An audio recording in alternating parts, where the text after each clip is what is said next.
자, 이번엔 국민의힘 비대위 얘기도 한번 해보도록 하겠습니다. 외연 확장, 중도 확장에 힘을 쏟고 있는 한동훈 위원장이 지난달이죠. 더불어민주당 탈당했던 이상민 의원을 지난 주말에 만났는데 그 얘기가 잘 풀렸는지 조금 전에 결과가 나왔습니다. 장가 기자 전해주시죠. 네, 이상민 의원이요. 빨간색 넥타이를 메고 국민의힘에 입당을 했습니다. 네. 오전에 열린 국민의힘 비상대책위원회에 참석을 해서 입당을 발표를 한 건데요. 이상민 의원은 앞서서 오늘 한 아침 라디오 인터뷰에서 당을 바꾸는 데 대한 심적 부담감도 있고 주변의 만류도 있고 저항감이 작용해서 정말 쉽지 않았지만 한동훈 위원장과의 만남이 오랜만에 벗을 만나 의기투합하는 느낌이었다라고 말을 했습니다. 이에 대해서 민주당에서 계속해서 지금 얘기가 나오고 있는데 민주당 김용민 의원이 철새 정치인 철저히 심판해야 한다 이렇게 반응하기도 했습니다. 네. 어찌됐든 오늘 한동훈 위원장은 이상민 의원의 입당을 축하했거든요. 그 현장으로 가보시죠. 이상민 의원님의 고뇌와 용기를 존경합니다. 지금의 민주당이 과거 민주당과 달리 개딸 전체주의가 주류가 되어버렸고 그래서 이 나라와 동료 시민들의 삶과 미래를 위협하는 존재가 되어버린 것. 그것을 막기 위해서 용기를 내주셨다고 생각합니다. 함께 가면 길이 됩니다. 우리는 오늘 이상민 의원님과 함께 길을 만들겠습니다. 정말 호랑이 잡으러 호랑이 굴에 들어온다라고 저 자신은 그렇게 다부진 생각으로 입당을 하게 되었습니다. 빨간색을 매는 건 금기 사항이었습니다. 저희 집에서 저희 집사람이 그 매지 말라고 하고 국민의힘한테는 험지로 알려져 있습니다. 그래서 제 지역구부터 우선 챙기고요. 또 제 인접 지역인 대전 지역 그리고 나가서 옆에 있는 세종, 충남, 충북, 중초권 또 중부권에 제가 미력이나마 갖고 있는 노력을 해서 그 총선 승리의 역할을 좀 조금이라도 평가를 받고 싶습니다. 그럼 예, 이상민 의원님께서는 오늘 하고 오신 넥타이처럼 국민의힘과 더 이상민 의원이 빨간색 넥타이 본 게 좀 아직은 좀 뭐랄까요 낯선 분위기, 아주 생경한 모습입니다. 김재석 위원장님, 네. 일단 이상민 의원이 대전에서 5선 했지 않습니까? 네, 네. 대전 유성을에서 5선 했는데 거기 지금 나가겠다는 거예요. 네. 대전 지역에 사실 국민의힘 좀 약했지 않습니까? 엄청 많이 험지가 교두보가 됐죠. 예. 될 것 같기도 하고인데 어떻게 보십니까? 이상민 의원이 5선이시고 그 한 지역구에서 꾸준하게 당선이 되어하셨던 걸 생각해 보면 국민의힘의 험지임에도 불구하고 그래도 승리 가능성이 상당히 올라간 건 아니냐라고 생각이 되거든요. 사실은 만약에 이상민 의원이 그 지역에서 무소속으로 출마를 한다고 했을 때 내지는 또 다른 제3신당으로 나간다고 했을 때 국민의힘 당적을 가지신 분이 저 지역에서 승리를 하기는 대단히 어려웠을 거라고 생각합니다. 웬만큼 강한 바람이 불지 않고서는.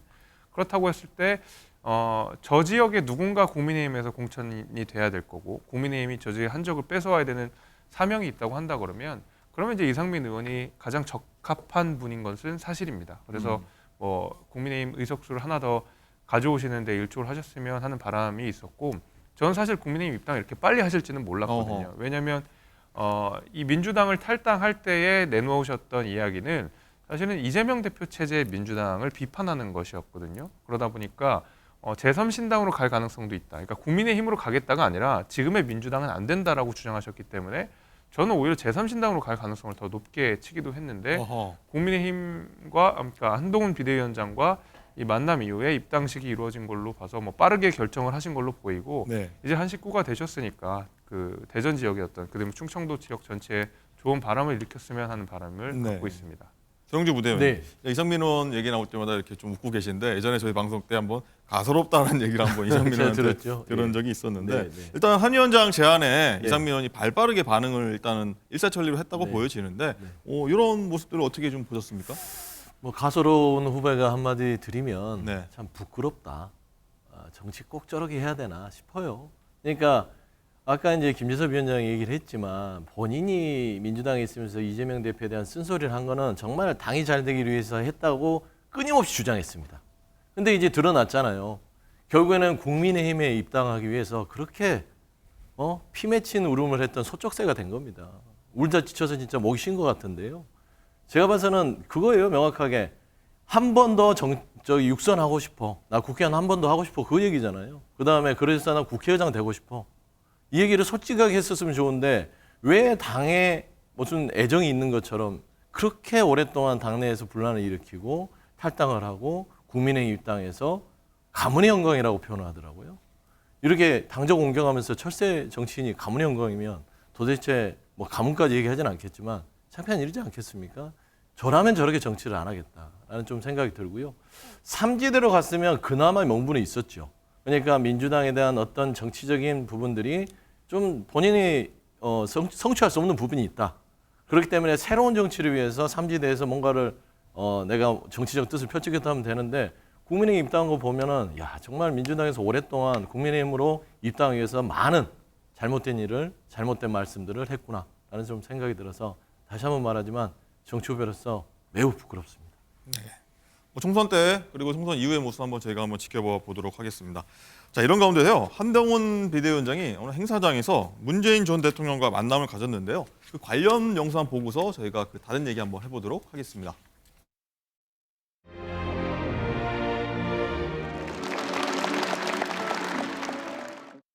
과거에 매여 싸우지 말고 서로 사랑하면서 모두 함께 행복한 미래로 나아가시기 바랍니다.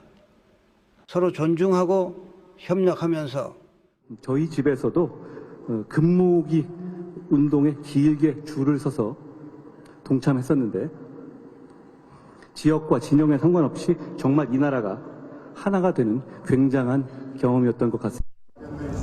여러분들이 너무나 좋아하시는 많은 분들이 너무나 좋아하시는 많은 네, 김대중 전 대통령이 AI로 복원된 모습 보셨습니다. 자, 장갈 기자. 한동훈 위원장과 문재인 전 대통령이 웃으면서 이렇게 악수도 하고 인사를 했는데 그런데 이 자리에서 인사 패싱이 논란이 벌어졌는데 누가 누구를 패싱했다는 거죠? 김정숙 여사가 한동훈 위원장의 인사를 받아주지 않았다 이런 논란이 번지고 있습니다. 예. 영상을 살펴보면 한동훈 위원장은 분명 눈을 맞추고 인사를 하거든요. 김정숙 여사도 계속 걸어오면서 다른 참석자들의 손을 잡으면서 목례로 화답을 하는데 카메라가 지금 김정숙 여사의 뒷모습을 잡고 있어서 둘이 눈을 마주쳤는지는 모르겠지만 어쨌든 한동훈 위원장과는 악수를 하지 않고 지나갔는데요. 이게 약간 좀 의도적이다 이렇게 해석이 되는 이유는 예. 한동훈 위원장 바로 옆에 있는 민주당 홍익표 원내대표에 대해서는 곧바로 악수하고 반갑게 인사를 합니다. 어찌됐든 이번 만남이 논란이 되자 한동훈 위원장은 김정숙 여사가 저를 모르셨을 수도 있다. 여사님을 다음에 뵈면 제가 더 잘 인사드리겠다. 이렇게 언급했습니다. 네, 서영주 부대변인. 네. 이거 보면은 화면에서는 저는 좀 뒷모습이라서 안 보이지만 약간 각도는 약간 눈 인사 정도는 한 걸로 보이긴 하거든요. 그래 보여요. 그러니까 이제 뭐 이거를 패싱했다 안 했다. 그리고 한동훈 비대위원장을 다 알아야 되나요? 그러니까 여당 대표 된 지 얼마 안 됐잖아요. 그다음에 김정숙 여사가 한동훈 비대위원장이랑 별로 안 친할 거 아닙니까? 친하진 않을 거 아니에요. 네. 친하지도 않은데 막 가서 막 반갑게 손잡고 막 해야만 이게 인사를 하는 겁니까? 저는 그런 부분에 있어서는 불필요한 논쟁이다. 목례 정도는 할 수 있지 않을까요? 아니 목례는 아니든 눈인사든 목례든 그거는 그냥 그 김정숙 여사의 스타일인 것이죠. 네. 그리고 홍익표 원내대표는 반갑게 했다 친하잖아요. 그러니까 우리도 통상적으로 친한 분들하고는 반갑게 인사를 하고 조금 덜 친하고 잘 모르고 얘기도 안 해본 사람한테 그냥 눈인사 정도 하고 끝내는 거죠. 저는 그렇게 생각하는데 이게 TV에서 많이 나오는 분이니까 누군지는 알지 않으니까. 아니 많이 나온다 하더라도 네. 친분이 없잖아요. 그런 데서 제가 만약에 연예인을 만나요. 뭐 연예인한테 가서 제가 막 반갑게 하고 제가 TV에서 많이 봤습니다 합니까? 네. 그거 아니잖아요. 그러니까 이런 부분들은 그냥 지나가는 게 낫다. 저는 그런 말씀 드립니다. 아니, 보통 네. 근데 뭐 사이가 안 좋다 하더라도 여당 대표격인 비대위원장을 보면 통상 반가운 척이라도 하는 것이 뭐 정치인의 덕목이고 물론 김정숙 여사 직접 정치를 하신 건 아니지만 민주당에서 굉장히 상징적인 분 아닙니까? 그리고 저 자리에서 많은 사람들이 지켜보고 있는 가운데 저렇게 악수 하나 건네지 않고 목례도 하지 않고 그냥 지나쳤다라고 하는 것은 설령 눈인사만 했다 하더라도 저는 결코 좋은 모습이 아니라고 생각합니다. 오히려 좀 너그럽게 이야기를 하면서 말이라도 한마디 건네는 게 오히려 여야의 협치라든지 그 문재인 대통령 스스로가 얘기한 통합에 더 맞는 얘기인 것이지 저렇게 그냥 뭐 보는 둥 마는 둥 하고 지나간 것은 글쎄요 뭐 보는 국민들께서 굉장히 좀 불편하시지 않았을까라는 생각이 좀 듭니다. 네. 보셨던 분들이라면 뭐 시청자 여러분들이 한번 판단할 수 있지 않을까 싶습니다. 자, 이 얘기도 해보겠습니다. 한동훈 위원장의 첫 인재 영입 대상도 발표가 됐습니다. 최초의 초등학교 교사 출신 교총회장 출신인 정성국 전 교총회장 그리고 학교폭력 소송 전문 박상수 변호사가 포함됐는데 김재수 위원장님 일단 평가하시면 어떻겠습니까? 인재위 첫 키워드가 이제 교육 정상화 이렇게 좀 모아지는 것 같아요, 요약이. 예, 그렇습니다. 최근에 그 사교육 카르텔 척결이라고 하는 정부의 커다란 정책 기조, 방침이 있었고요. 그 가운데서 이제 여러 가지 우리가 킬러 문항 배제라든지 그 가운데서 공교육을 동시에 정상화해야 된다는 움직임을 같이 하고 있었던 것이거든요. 그런 의미에서 뭐 정성국, 박상수 이 두 분 같은 경우에는 공교육 정상화랑 맥이 닿는 분인 것은 분명한 사실인 것 같습니다. 게다가 최근에 한참 문제가 됐었던 서희초 교사 사건과 예. 관련해서도 꾸준하게 목소리를 내셨던 분들이기 때문에 아마도 저는 그런 기조에 발맞춰서 이 두 분을 거의 최초로 한동훈 장관 1호 인재로 영입을 하게 된 것이 아닌가 이렇게 생각이 됩니다. 네. 하나 더 여쭤보면요. 네. 박상수 변호사 과거 이력을 좀 보면은 참여연대 활동을 했는데 또 한동훈 비대위원장의 팬클럽 출신이란 그런 얘기도 있어요. 좀 독특한 것 같습니다.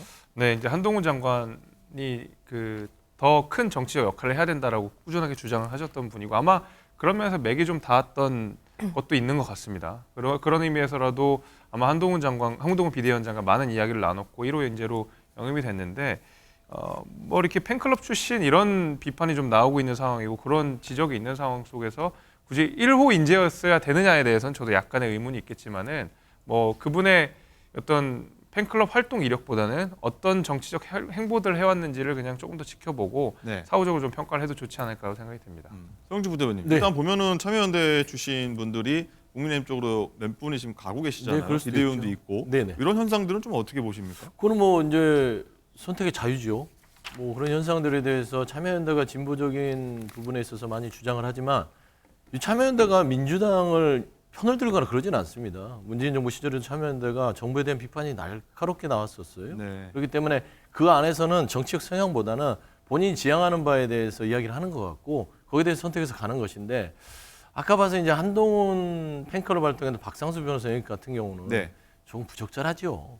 그러니까 본인을 추앙하고 칭찬하는 사람은 인재 영입을 한다. 오해가 있어요.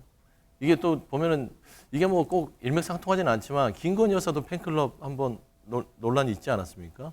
김건희 여사 팬클럽에서 그 사람들 주변에 두고 쓴다 하는데 한동훈 비대위원장도 그걸 또 답습하는 건 아닌지 이런 논란에서 자유스러우려면 이 부분은 다시 한번 뭐 이영입은 했지만 뭐 크게 쓰였을 때 나중에 큰 논란이 될 수 있겠다 그렇게 보입니다. 국민의힘 입장에서는 뭐 코드가 맞는 인사라고 볼 수 해석 가능할 것 같기도 합니다. 자, 장가 기자. 한동훈 위원장이 이제 전국 순회 행보를 계속 이어가고 있는데 이번 주도 계속되는데 이재명 대표가 피습당한 부산에 1박 2일 순회 만남을 간다고 해서 굉장히 미묘한 분석 시점에서 만남을 가질 것 같다는 얘기가 나오고 있어요. 그렇습니다. 한동훈 위원장이 대전, 대구 이렇게 방문을 했을 때 당일 일정으로 방문을 하긴 했지만 사실 1박 2일 일정은 부산이 처음이거든요. 네. 내일 모레입니다. 10일 그리고 11일 1박 2일 동안 한동훈 위원장이 부산을 찾는데요. 10일에는 청년 간담회를 하고 11일에는 부산에서 현장 비대위 회의를 개최를 합니다. 이번 한동훈 위원장의 1박 2일 부산 방문에 대해서 부산 엑스포 유치가 무산된 이후 나빠진 부산 민심을 달래려는 행보다라는 해석과요.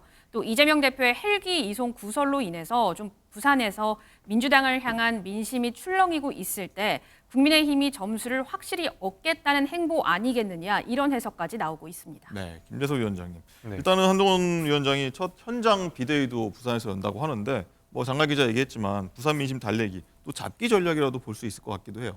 물론이죠. 그 부산이 원래 이제 통상적으로 국민의힘 강세 지역으로 분류가 되지만은 저희가 뭐 그 엑스포 유치라든지 이런 여러 가지 문제에 있어서 난항을 겪었던 것은 사실입니다. 그러다 보니까 이제 지지율이라든지 이런 문제를 많이 흔들린 부분들이 있었고, 그러니까 말하자면 국민의힘 강세 지역부터 일단 차근차근 챙겨 나가겠다. 1박 2일이라고 하는 이 긴 시간 동안 머무르면서 부산의 민심을 좀 잡아야 되겠다. 여기부터 다지고 가야 되겠다는 의지가 좀 강력하게 보입니다. 되게 그 현장 비대위라고 하는 것은 상징성이 있는 곳에 먼저 하게 되거든요. 예를 들면은 뭐 부산에서 현장 비대위를 한다 했을 때는 부산시장에 뭐 재보궐선거가 열렸다든지 이런 식으로 특정 지역에 부산 어디인가에 뭐 선거가 열렸다든지 이렇게 해서 어떤 특별한 이슈들이 있을 때 현장 비대위를 많이 하게 됩니다. 네. 이제 그런 경우에 하게 되는 현장 비대위가 부산에서 열린다고 하는 것, 게다가 1박 2일이라고 하는 것은 그런 어떤 이 부산 민심을 달랜다는 목적이 가장 큰 것으로 저도 해석이 됩니다. 네, 뭐 관심이 높을 것 같습니다.